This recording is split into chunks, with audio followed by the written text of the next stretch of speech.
navigating health information today. Honestly, it feels less like a fire hose and more like being trapped in a fire hose. Oh, yeah. Studies, articles, gurus, conflicting advice. How do you even begin to figure out what's real, what matters, and who you can trust?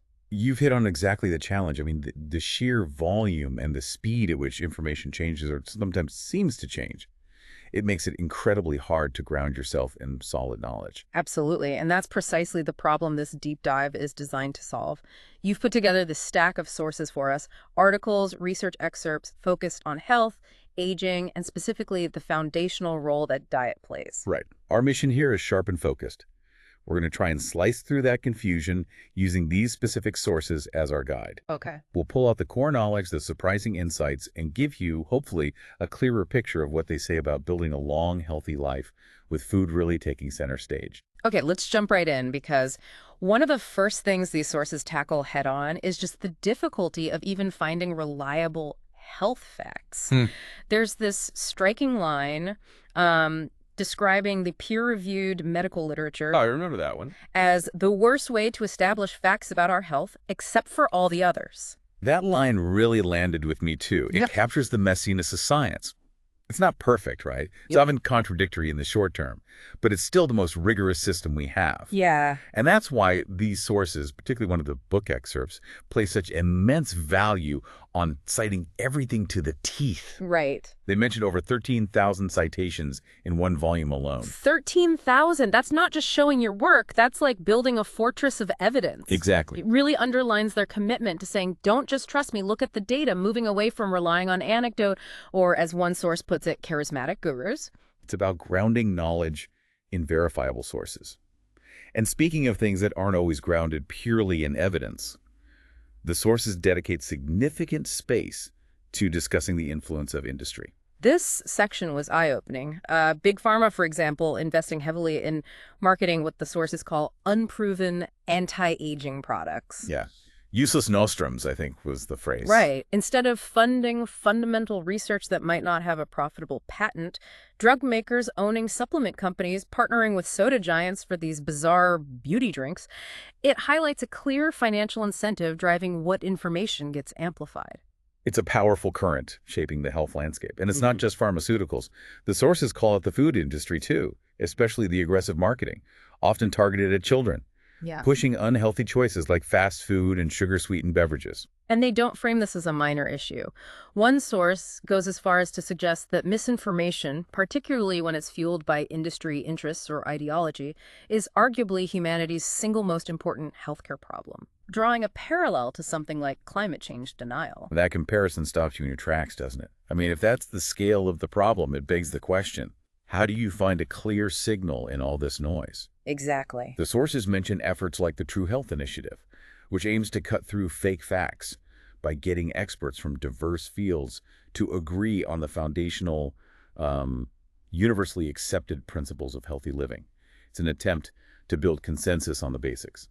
So, armed with that understanding of the information battlefield, what do these sources identify as the absolute core message when it comes to diet for health and longevity? What's the consensus they found? Well, if we zoom out from the endless diet debates, what's fascinating is the fundamental agreement the sources found. It's across major health authorities and even different dietary qualities scoring systems. Oh, okay. The common core of a healthy diet is consistently, undeniably this: more fruits, more vegetables, more whole grains, and more nuts and beans. That feels almost deceptively simple after wading through all the hype. Simple, yes, but its impact, according to these sources, is anything but minor. They define healthy dietary patterns as inherently plant-rich. Plant-rich. Yeah. Conversely, patterns heavy and refined in animal foods, what they term Western or Westernized diets, are consistently linked to higher risks of chronic disease. And here's a statistic from the Global Burden of Disease study cited in these sources that just screams the importance of this simple message. Which one was that? Inadequate intake of those exact foods, whole grains, fruits, nuts, seeds, and vegetables, are 4 of the top 5 dietary risk factors for death globally. 4 of the top 5. Think about the implication of that. They're saying that simply eating more of these fundamental plant foods could potentially save millions of lives every year. Millions. It's not about a futuristic drug or a complicated therapy. It's about getting the basics right, the food on our plates. And one source offers a really streamlined way to think about dietary quality, suggesting the key dividing line isn't necessarily plant versus animal food at all. Right. What's insightful here is their emphasis on whole plant foods as the foundation, contrasting them with everything else. And everything else is? Pretty much processed foods, refined grains, added sugars, added oils, and animal products. They mention a dietary index based on the percentage of calories from unprocessed plant foods. Okay. And most Americans, by this measure, score incredibly low, barely reaching 10 out of 100. Wow, 10%. That puts the GBD statistic into stark context. So they're framing adopting a plant-based diet not as a rigid rule book or a label you strictly adhere to, but more as a direction. Exactly. It's about the trajectory shifting towards increasing those real whole plant foods. They are practical, acknowledging that some refined foods or oils might be included, perhaps even necessary, especially for, say, young children needing calorie density. Right. The caution is against being overly restrictive, which can lead to disordered eating patterns. As the sources point out, humans can actually thrive on a wide range of dietary patterns, provided they are mostly unprocessed and, yes, reasonably rich in plant matter. So it's less about declaring yourself vegan or vegetarian, and more about just centering your diet around plants as much as you reasonably can. That sums it up nicely. Okay, now let's pivot to why this focus on plants matters at a deeper biological level. The sources dig into some complex but crucial mechanisms in our bodies. Yeah, this part connects the food to the physical outcomes. They highlight inflammation as a key player. Particularly, it's linked to aging, sometimes called inflammaging. Inflammaging, right. And its role in diseases like cancer and premature death. They clearly contrast inflammatory diets, often high in processed animal foods, with anti-inflammatory diets, like those rich in plants, which are linked to longevity. What foods specifically show up in these sources as being anti-inflammatory powerhouses? Any standouts? Well, they mentioned looking for carotenoid-rich vegetables and fruits, the brightly colored ones. Culinary herbs like cinnamon and dill come up too. Interesting. They also touch on potentially natural salicylates found in plants, similar to the compound in aspirin, which has anti-inflammatory properties. And the gut microbiome is another area they emphasize. We hear so much about gut health now. It's absolutely critical, according to these sources, particularly the good bacteria in our gut producing butyrate when they ferment fiber. Butyrate, okay. They describe butyrate as signaling the immune system that the good guys are on board, basically, which helps suppress harmful inflammation. Ah, okay. But here's a key detail. This specifically requires fermentable fiber from whole foods, not just, non-fermentable fiber supplements often found in processed snacks or added to things. So the fiber source matters, and Yeah. they connect this gut activity directly to how long and how well we live. Yes. The sources cite studies showing that centenarians often have gut microbiomes with more butyrate producers and other beneficial bacteria like bifidobacteria and Akkermansia. Eating more plants shifts your gut flora towards these beneficial species.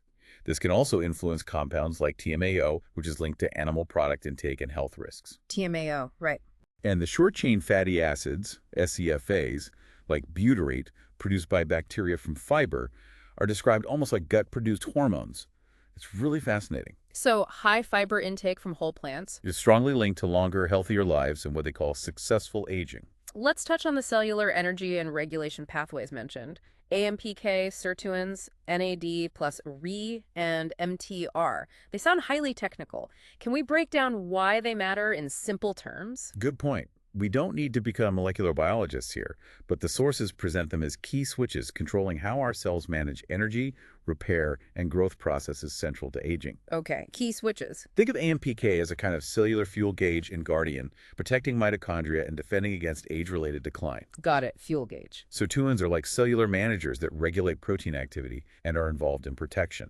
They need NAD+ as a sort of assistant molecule to work properly. Okay, managers needing an assistant. And MTOR is involved in triggering cell growth, particularly muscle growth stimulated by exercise. So how does diet interact with these crucial cellular switches? That's where it gets interesting.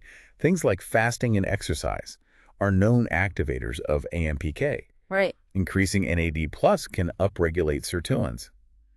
These pathways are so fundamental to health that researchers are actively looking for drugs that could mimic the effects of fasting or exercise on them. An AMPK activating drug, for instance, is envisioned as a potential blockbuster. Which leads us to the discussion in the sources about supplements versus whole foods for influencing these pathways. This was really insightful and, frankly, a bit cautionary. It is. Take resveratrol, often marketed for anti-aging. One source calls it an imposter and notes questions raised about data integrity in some key studies. Oof. Then there are the NAD plus boosters like nicotinamide riboside or NR. They show dramatic results in rodent studies, improved physical activity, endurance, even reversing muscle atrophy. Sounds promising. But the human studies in the sources painted a different picture. A starkly different one. The sources report that in human trials, NR didn't reliably increase NAD plus levels in muscle tissue where you'd hope to see benefits. Oh. Even more surprisingly, it seemed to suppress a key enzyme needed for NAD plus synthesis, the opposite effect seen in mice. Wow. That's Yeah. quite a reversal. It really underscores the vast difference between animal and human physiology and the difficulty of translating promising rodent results into human outcomes. It's a real challenge. So while the supplements were disappointing in these human studies, what did the sources say about whole foods and these pathways? Did they fare any better? In contrast, yeah, they point to research showing whole foods having positive effects, even if the mechanisms are complex. Yeah. Purple sweet potatoes, for example, activated sirtuins and boosted NAD plus in those mouse studies. Interesting. Compounds in tomatoes and cruciferous vegetables were shown to modulate MPOR pathways.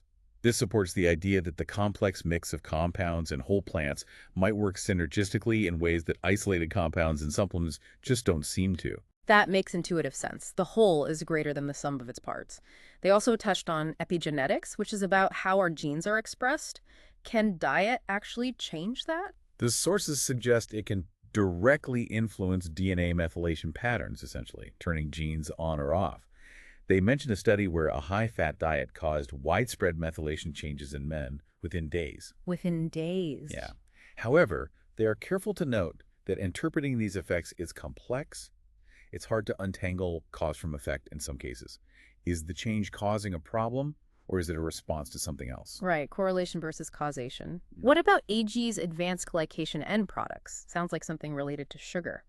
They are created when sugars bind to proteins, often through the Maillard reaction, which happens during cooking, think browning. It's different from simple caramelization. Okay. But here's a surprising finding from the sources. Major sources of AGs aren't just sugary foods. Cooked high-fat and high-protein foods are significant contributors. Really? Yes, citing oven-fried chicken breasts as an example, generating quite a lot of them. That's totally counterintuitive. You'd think baked goods, not baked chicken, would be the main source. Right. It flips common assumptions. Yeah. Okay, let's shift gears and talk about specific dietary components the sources highlight as particularly problematic or beneficial. Sodium comes up as a big one. Yes, and described in pretty stark terms. Excess sodium intake is flagged as humanity's #1 dietary risk factor for death. Number one. Wow. Yeah. They contrast our current intake, primarily from processed foods, with ancestral diets centered on whole foods, which were dramatically lower in sodium. Saturated fat also gets specific attention, particularly its link to cognitive function. Right. High saturated fat intake is linked to poorer memory and accelerated cognitive decline. The sources cite the Harvard Women's Health Study, which found that women with the lowest saturated fat intake had the brain function of women 6 years younger than those with the highest intake. 6 years younger, functionally. That's significant. It is. They also clarify that red meat and white meat elevate LDL cholesterol more than plant sources, even at the same saturated fat level.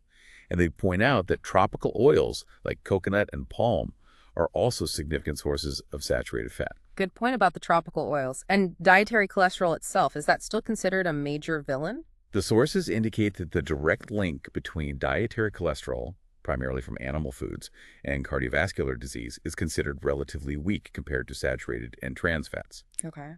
However, dietary cholesterol does still increase total cholesterol levels, especially for individuals with diabetes or heart failure risk. So the American Heart Association recommendations cited still suggest minimizing major dietary sources. Now, protein, this is often the first question people have about plant-based diets. Do these sources put those concerns to rest? They absolutely affirm that thoughtfully planned plant-based diets easily meet protein needs. No question there. But here's where the sources offer a surprising twist. They cite studies linking plant protein, specifically not necessarily animal protein, to a lower risk of sarcopenia, that's age-related muscle loss, frailty, and improved physical performance. That's unexpected. Why plant protein over animal protein for muscle health? Well, one suggestion the sources raise is that it might be due to less nutritional baggage accompanying plant protein sources compared to animal ones. Fewer inflammatory compounds, less saturated fat, more fiber, more phytonutrients, stuff like that. Ah, the whole package matters. Exactly. Though they are balanced, noting that other studies have found differing results regarding animal versus plant protein and overall mortality. It's a complex picture, but they clearly state protein adequacy isn't an issue on a well-planned plant-based diet. Let's tackle vitamins and minerals, the other big question mark for many. Which nutrients require particular attention when eating primarily plants, according to these sources? This is a critical section, and they are very clear. Vitamin B12 is non-negotiable. Non-negotiable. Okay. You can't get it reliably from plants. No. B12 is essential for nerve function and DNA synthesis, and for those on plant-based diets, it must come from fortified foods or supplements, period. Right. The tiny amount our own gut bacteria might produce in the large intestine isn't absorbed where it needs to be. They provide specific recommendations, like taking 8,000 millisieverts cyanocobalamin or hydroxycobalamin supplement twice a week, and discuss absorption factors. Right. It's presented as a mandatory piece of the puzzle. Okay, B12 supplement or fortified foods. Got it. What about vitamin D? Vitamin D levels can be lower compared to omnivores, so fortified foods or supplementation are necessary if you aren't getting sufficient sun exposure. That applies regardless of diet type, really, but particularly noted here. Iodine. This one requires care. It can be low without reliable sources like seaweed, seafood, or iodized salt. But the sources also warn against excess iodine intake, potentially from consuming too much seaweed, for example, which can also cause health issues. You need a consistent, appropriate source, mindful of limits, like the WHO recommended upper limit of 500 millisiegrams per day. So a balance needed there. Zinc. Zinc absorption is less efficient from plants due to phytates. However, the sources state that sufficient zinc is obtained on an adequate, varied plant-based diet. Okay. They list rich plant sources like legumes, nuts, seeds, whole grains, and surprisingly, tofu, which is sometimes seen as processed, but is derived from a whole plant. They offer tips to boost plant zinc absorption, like soaking and sprouting beans grains and choosing certified foods. And other vitamins. Any good news? Good news here, yes. Intakes of vitamin C, folate, vitamin E, and vitamin K are generally higher on plant-based diets. Higher. Okay. Vitamin A and most B vitamins, other than B12, tend to be similar to mixed diets. So overall, nutritionally quite robust if planned well. Antioxidants get a lot of buzz. How do these sources discuss them, particularly in the context of supplements versus whole foods? This section offers a clear contrast. Antioxidant supplements, often high doses of isolated compounds, are presented cautiously. Cautiously. The sources suggest high doses might disrupt the natural antioxidant balance in the body and don't seem to yield the same health benefits as antioxidants in whole foods. They work in isolation, and maybe not always beneficially. But whole plant foods are different. Fundamentally different. Whole plants provide a synergistic network of hundreds, even thousands, of compounds, including antioxidants. Wow. They point out that plant foods, on average, contain a staggering 64 times more antioxidants than animal foods. Even iceberg lettuce has more antioxidant capacity than meat. Iceberg lettuce. Really? Yep. This complexity is why whole plant foods are seen as truly protective against oxidative damage.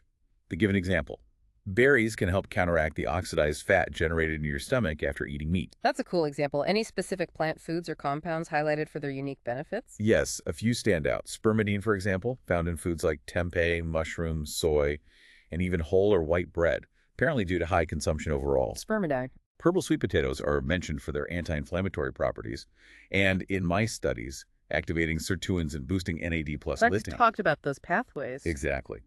Broccoli and its compound sulforaphane are noted for boosting detox enzymes, potentially combating inflammation from pollutants and viruses, and accelerating the clearance of carcinogens. What about herbs? Is there science behind traditional uses like rosemary for memory? The sources playfully touch on this. They mention traditional uses and point to studies on things like rosemary scent potentially affecting cognition and sage showing promise for memory. Huh. Lavender is noted for possibly improving behavior in individuals with dementia. And then there's turmeric, with a remarkable case series where a tiny dose, a quarter teaspoon daily, was associated with dramatic improvement in Alzheimer's symptoms. Over a teaspoon. Yeah, they humorously lament the funding challenge for studying simple herbs, asking who's going to fund this, Big balm. They cracked me up. And plant-based omega-3s like flax seeds and walnuts. They are mentioned. An interesting finding cited is their link to reducing hot flashes compared to using olive oil. One head-to-head trial even suggested ground flax seeds were about as effective as hormone therapy for menopausal symptoms, potentially due to phytoestrogens. That's fascinating. Let's connect diet to specific health conditions beyond just general longevity. Cardiovascular disease and sexual function seem unexpectedly linked in these sources. This is where the simple concept of blood flow becomes incredibly important. The sources explain that vascular diseases, primarily caused by atherosclerosis plaque buildup in arteries, are directly linked to sexual dysfunction in both men and women. Makes sense. If your arteries aren't healthy, blood flow is impaired everywhere, including the organs essential for sexual function. So an artery-healthy diet is key for both heart health and sexual health. Precisely. They highlight a specific paper showing that consuming a healthy plant-based diet is associated with a decreased risk of erectile dysfunction. Okay. The emphasis is on healthy. Simply eating processed vegan junk food isn't the answer. It's the whole food pattern. Digestive health is a more obvious one, I suppose. Right. The sources discuss the prevalence of often unrecognized clinical constipation in Western populations. Straining to pass small, hard stools due to low fiber is linked to significantly increased pressure in the abdomen, which can lead to conditions like hiatal hernias, hemorrhoids, varicose veins, and anal fissures. And this is less common on plant-based diets because of the fiber? Starkly less common, according to the sources. Populations consuming high-fiber, plant-based diets tend to have large, soft, easily passable stools. They cite a dramatic difference. Hiatal hernias affecting perhaps 1 in 5 Americans versus closer to 1 in 1,000 in populations eating traditional plant-rich diets. 1 in 5 versus 1 in 1,000. That's huge. Cancer is also discussed. The link between inflammatory diets and cancer risk is reiterated. Plant-based diets, being generally anti-inflammatory, are associated with a protective effect and lower incidence of various cancers. Okay. One estimate cited suggests a vegan diet might confer about twice the reduced cancer risk compared to a mixed diet. The sources also touch on related women's health topics like hormone replacement therapy and mammography. What did they say there? Regarding HRT, they mention early concerns about potential links between estrogen dosing and breast cancer. Right, I remember that controversy. Which were unfortunately borne out in the Women's Health Initiative study. That large trial was stopped early because women taking combined estrogen and progesterone, Prempro, had increased rates of invasive breast cancer, heart attacks, strokes, and blood clots. Wow. The estrogen-only arm, Premarin, was also halted due to elevated stroke risk. So, significant risks identified there. And mammography findings, that's another area with some debate. Analyzing multiple trials, the sources suggest that while mammography does help detect some breast cancers earlier and likely avert some breast cancer deaths. Okay, so there is a benefit. Yes, but it also leads to significant numbers of false alarms, sometimes unnecessary biopsies, and potentially unnecessary treatment for slow-growing cancers that wouldn't have caused harm.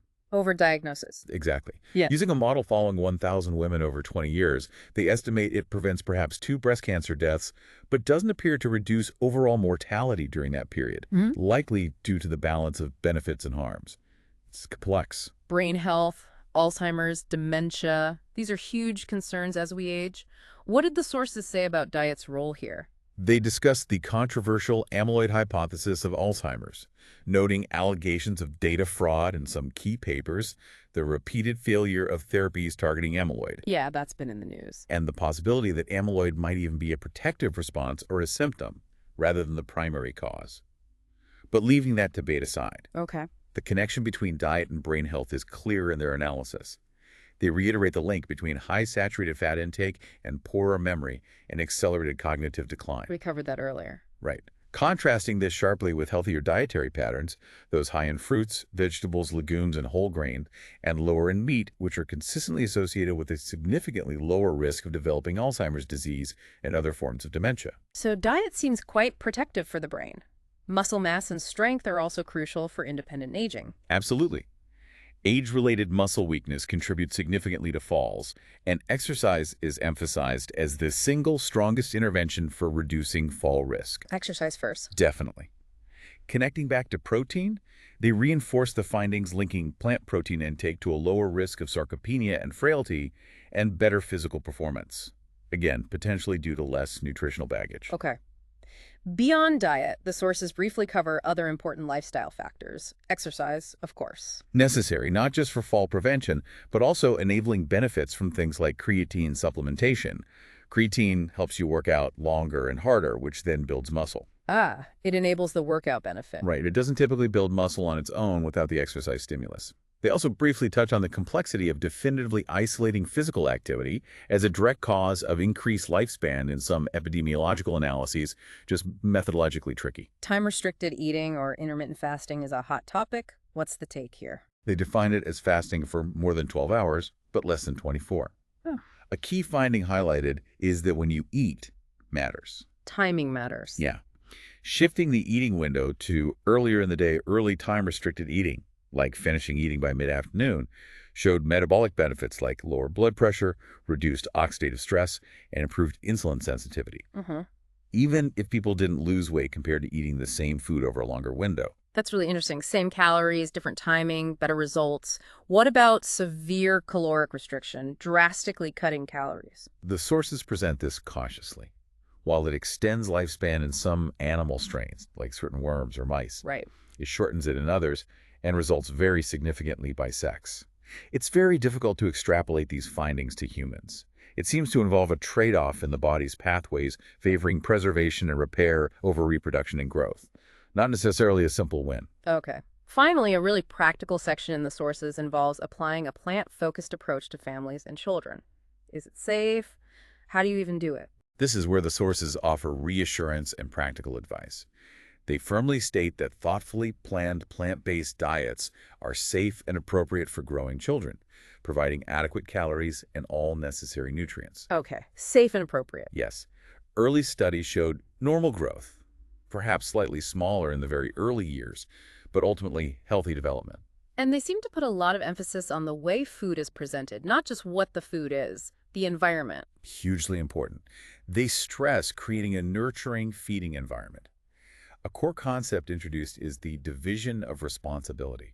Division of responsibility. Yeah, parents decide what food is offered, when it's offered, and where it's eaten. The child decides how much they eat from what's offered and if they eat it. So parents shouldn't pressure kids to eat or bribe them. Absolutely not. They strongly advise against tactics like pressuring, bribing, sneaking food into meals, or being overly restrictive. These approaches can backfire, leading to negative associations with food and potentially unhealthy eating patterns later on. Family meals are also highlighted as crucial. Not just the frequency, but what is eaten together matters. They note that adolescents eating regular family meals have lower risks of smoking, marijuana use, and alcohol abuse. Childhood obesity is a concern for many parents, though. How do they address that? It's discussed as being linked to adult disease and early atherosclerosis, but the sources also raise the significant issue of stigma surrounding weight, even from well-intentioned prevention efforts. The stigma itself can be harmful. Exactly. They advocate for finding a middle way to support children's health and healthy habits without fostering weight obsession or disordered eating. It's a delicate balance. Picky eating is something almost every parent deals with at some point. Acknowledged as normal sometimes. But the sources provide warning signs for when it might be a more serious feeding difficulty requiring consultation with a pediatrician. Things like stress or anxiety at meals, prolonged refusal of entire food groups, lack of independence in self-feeding, failure to advance textures, extreme limits on accepted foods, or sudden, abrupt changes after something like a stomach virus. Okay, good warning signs to know. For families wanting to make this shift, the sources offer practical, actionable tips. Yeah, really concrete stuff. Focus on cooking delicious whole plant foods at home, get the family involved, ask for their feedback. Menu planning is highly recommended for saving time, money, and reducing waste. Makes sense. Using leftovers effectively is key. Buying dried, bulk, or frozen plant foods can be economical. And crucially, flavor food well. Use herbs, spices, garlic, nutritional yeast. If using salt, oil, or sugar, aim for less processed versions where possible. What about eating out? Is it impossible? The sources say it's much more accessible than people think. Vegetarian options are widely available, and vegan options are increasingly common. It might require a little planning, checking menus online beforehand or asking questions, but it's definitely doable. And how should parents talk to their kids about making dietary changes, especially if the kids are resistant? Approach it with curiosity. Ask them their why. Kids might be motivated by things like animal welfare or environmental impact, not just health. Good point. Discuss the health aspects in an age-appropriate way. If past mealtime interactions have been tense, they even suggest apologizing for putting pressure on them. Let their questions guide the conversation rather than lecturing. That sounds like good parenting advice generally. Pretty much. The sources also point to specific resources websites, other books for more detailed guidance on plant-based nutrition, cooking, and navigating picky eating. So there's more help out there. Okay. This deep dive really has taken us through a vast amount of material, all drawn directly from the sources you shared. It really has. We've covered a lot of ground. We've pulled out the core message, the undeniable power of centering your diet around whole plant foods. We've highlighted the critical need for planning certain nutrients, like B12, Absolutely non-negotiable. which is non-negotiable. We've explored the intricate ways diet impacts our cellular machinery and our gut microbiome, and reinforced the importance of other lifestyle factors like exercise and meal timing. And it all circles back to that initial point about the sheer volume of information and, well, misinformation out there. It does. The sources spend significant time highlighting the challenges posed by industry influence and biased information, underscoring the value of looking to evidence-based sources, like the ones they so meticulously cite. Right. Showing the work. Our goal is to give you that shortcut, extracting the most important, surprising, and actionable nuggets from your stack of material. And hopefully we've connected some dots in ways that weren't immediately apparent when looking at the sources individually, made it a bit more coherent. So, to leave you with something to chew on, drawing from the insights we've just explored from these sources, given their suggestion that salvation for millions may lie not primarily in cutting-edge medicine or new vaccines, but in the surprisingly simple act of eating more whole, healthy plant foods. And considering the powerful forces of industry shaping the health information we receive, how does this perspective change the way you think about where to focus your energy and attention for improving your own health and the health of your family?